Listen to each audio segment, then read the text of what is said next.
Dans notre monde devenu numérique, nous fréquentons et utilisons chaque jour l'intelligence artificielle. L'IA, on va l'appeler par ses initiales pour faire simple, enthousiasme certains et effraie les autres. Depuis des mois, elle est partout.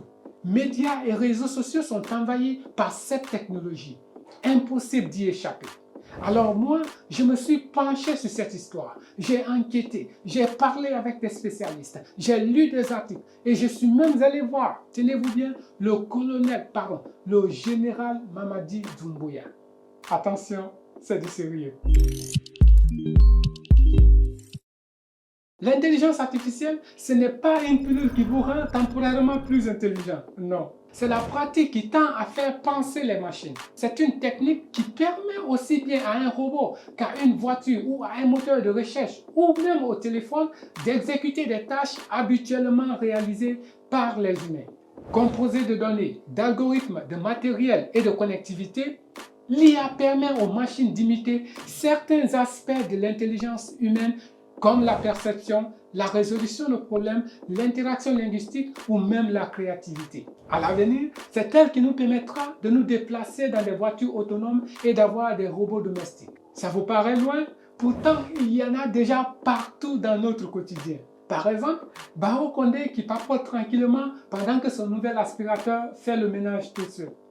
Mais aussi, le smartphone de Mamadou Hadi lui permet d'envoyer des SMS sans faute d'orthographe avec l'autocorrection. Et tout ça grâce à des systèmes informatiques conçus pour trier, traiter et stocker des informations. Et ce système fonctionne à l'aide des algorithmes. Les algorithmes sont partout autour de nous. Recommandation de contenu sur Facebook, algorithme. Localisation GPS qui m'informe des embouteillages, algorithme. Reconnaissance de visage, algorithme. Oui, mais les algorithmes, c'est quoi en fait? Arrêtez-moi si je me trompe. Les algorithmes, c'est un peu comme une recette de cuisine. Au départ, tu as des ingrédients.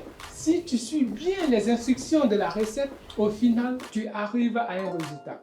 L'intelligence artificielle, c'est comme un super chef cuisinier qui utilise des ingrédients spéciaux pour créer des plats incroyables. Mais au lieu de cuisiner, l'intelligence artificielle utilise des données et des algorithmes pour prendre des décisions intelligentes. En français facile, si tu demandes à un programme sans IA de te montrer une image du professeur Alpha Condé, ce programme va chercher dans sa base de données.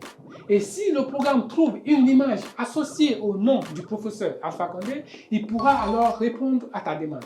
Par contre, s'il tombe sur une photo sans l'étiquette Alpha Condé, alors le programme ne te le montrera pas. Avec un seul ingrédient manquant, pas de recette possible. Mais avec l'intelligence artificielle, le programme peut faire varier les quantités ou encore l'ordre des ingrédients pour sélectionner la meilleure recette. Reprenons l'exemple de la photo. Pour reconnaître la photo du professeur Alpha Condé, tu dois d'abord présenter plusieurs images de lui au programme. Au fur et à mesure, il va s'entraîner à le reconnaître. Ici, par exemple, le programme repère les éléments qui ne changent pas, comme la couleur de ses yeux, la forme de sa bouche ou la taille de son nez. Cette phase d'apprentissage aide le programme à créer une sorte d'empreinte de son visage et à ignorer le reste. Résultat, la prochaine fois que tu présenteras une nouvelle photo du professeur Alpha Condé, le programme cherchera les mêmes éléments et devinez quoi? Bingo! L'intelligence artificielle est un incroyable mélange de données, d'algorithmes et de prises de décision. Et comme ces technologies façonnent profondément notre société, il est donc fondamental de comprendre comment ça marche.